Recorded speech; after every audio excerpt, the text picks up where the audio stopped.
Good morning. Good morning, everybody. Welcome to Live at 11, Thrive Alive at 11.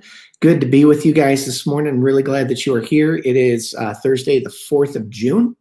And I've had just a really nice morning. Took a long walk with a neighbor. Long walk for me. Probably wasn't very long for him, but got to just hang out and share life together and get connected. And it was great. It was just great to reconnect. And I actually wanted to talk about that with you guys this morning. And I want to kind of share with you some of the things that we're doing at Thrive, just to kind of catch you up and let you know what we're trying to do in this particular phase of the season that we're in. So before I get started, I want to share a really sort of an odd verse that doesn't at first seem like it would be relevant to what I'm talking about, but hopefully I'll be able to show you that it is relevant. And my point is that I want to encourage you to start meeting up with other friends and other thrivers, in our church community. The state of Illinois has blessed gatherings of 10 or less. They issue guidelines, and we are trying to follow those guidelines, generally speaking.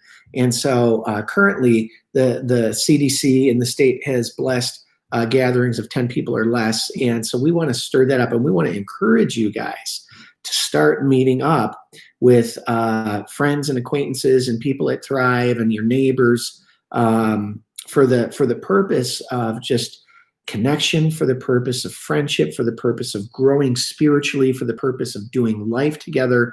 Because one of the things that we know is that we were created to be in community. We were created to be in friendship and fellowship with one another, that we really don't thrive when we are isolated, when we're stuck all by ourselves. It just is not how God wired us to be. And so he really did create you and me to be in close proximity to other people, because it's only when we're with each other, with one another, that we can really grow. And I've always kind of had this perspective based on now nearly 20 years of ministry, that when we are isolated, generally nothing good happens. As a matter of fact, I almost feel like when people are isolated, almost the best that they can hope to do in their relationship with God is kind of maintained. But I've seen it over and over and over again, that when we get isolated, bad things happen. I've always gotten really concerned when people that were connected at Thrive stopped coming. They maybe stopped coming on Sundays, or they stopped coming to their small group, and almost inevitably something not good is happening in their life when they stop showing up for stuff. And I don't know what comes first, the chicken or the egg. They start to struggle, and so they stop coming, or they stop coming and then they start to struggle. But whatever the case may be, we need each other. And I was thinking, this is sort of an odd example, but in 1 Corinthians chapter 7, verse 5, Paul writes this. He said, "Don't deprive one another sexually." And of course, he's referring to husbands and wives. He's speaking to husbands and wives here. And he says this: "Don't deprive one another sexually, except when you agree, and only for a time. Then come together again. Otherwise, Satan may tempt you because of your lack of self-control." Let me read that again.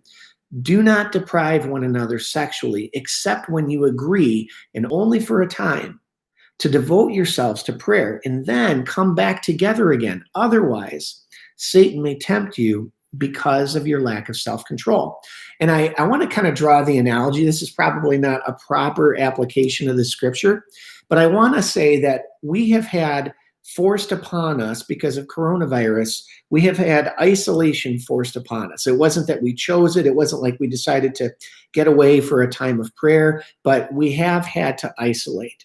And now we have the opportunity to come back together again. And I want to echo Paul's words of ending that season of isolation to come back together again, because if we don't, we will open up the opportunity for the enemy to come in and to do some of the things that the enemy wants to do with us.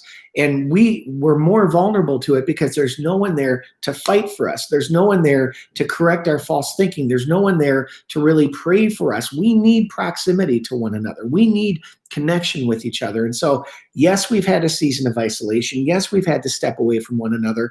But now, as long as it's safe to do so, we want you guys to meet up. We want you guys to get together in groups of 10 or less for the purpose of building friendship, for the purpose of knowing and being known, for the purpose of growing in your relationship with Christ, for the purpose of mutually encouraging and challenging each other. That stuff happens by far best when we're with each other in the same room. And so that's why the author of Hebrews said, and let us not neglect our meeting together as some people do. We know people, we even know Christians who say, I don't need the church, I don't need the body, I don't have to do that stuff. I can be mature and I can grow all by myself. And to that, the Bible would say, nope, not true. I would say, from my experience, absolutely not true. And so the author of Hebrews says, let's not neglect our meeting together as some people do, but let us encourage one another. And we need encouragement in the season, don't we? We need more encouragement maybe than we have in a long time.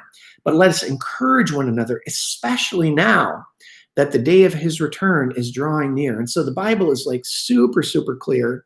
And I want to be super clear that we need to be together. We need to be in fellowship, in friendship with one another. And now we can safely do that in groups of 10 or less. And so what Molly and I are encouraging you to do is to start gathering outdoors, since it's beautiful weather, on your driveway, to have driveway meetings. And one of the things that we're encouraging people to do is to do church together. So we're going to be broadcasting church services at 10 o'clock, just like we've been doing for the last several months. We're going to do those at Thrive. We're going to have a full worship band there, but nobody else. So it's going to be Mal and myself, Terry, our sound guy, and then just a small group of 4 people leading us in worship for a little while. Okay, so we'll be broadcasting from the church. But what we're encouraging you guys to do is to have watch parties and to gather with a friend, gather with a neighbor, gather with somebody else from Thrive that you've been wanting to connect with and say, hey, would you be up for hanging out with me during church this Sunday? And we can watch it on our driveway. We'll have lawn chairs, and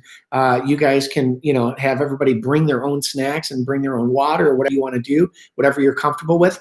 But do church, watch the sermon together, take in the worship together, and then afterwards you have the opportunity to discuss it and be like, and this is something that Mal and I have been wanting to do forever and ever. And one dream of ours was always that we could share what God has put on our hearts through our sermon time, and then immediately after the sermon, the body could just like chew on it and discuss it and pull it apart and say, man, I don't know if I agree with that part, or I don't get what he said. And to just like work it in and figure out how can we apply this stuff. And so gathering together with 2 or 3 families in groups of 10 or less, to take in our Sunday services on your driveway through a computer, or, my kids brought our TV out into the garage and set that all up. If you've got a tech savvy person somewhere in your life, they'll be able to help you with that. You can set up a speaker, but listen to the sermon, watch the sermon, and then hang out together and pray through it and unpack those scriptures and dig into it a little bit more deeply.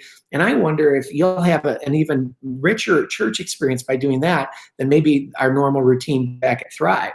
So we want to encourage you guys to do that. And then during the week, at the same time, we want to continue to encourage you guys to gather in groups of 10 or less to just, again, build friendship, build encouragement into one another, bless one another, pray for each other. And we're going to give you guys a little care package with some scriptures that you can read and apply, a way of praying, some prayer tips. We'll give you guys some hand sanitizer and some masks if you need those. And we just want you guys to be able to get together safely. We want you to be able to get together to encourage each other, to share your burdens with one another, so that you can be strengthened and well-fed. So you don't have to do it with the same family every week.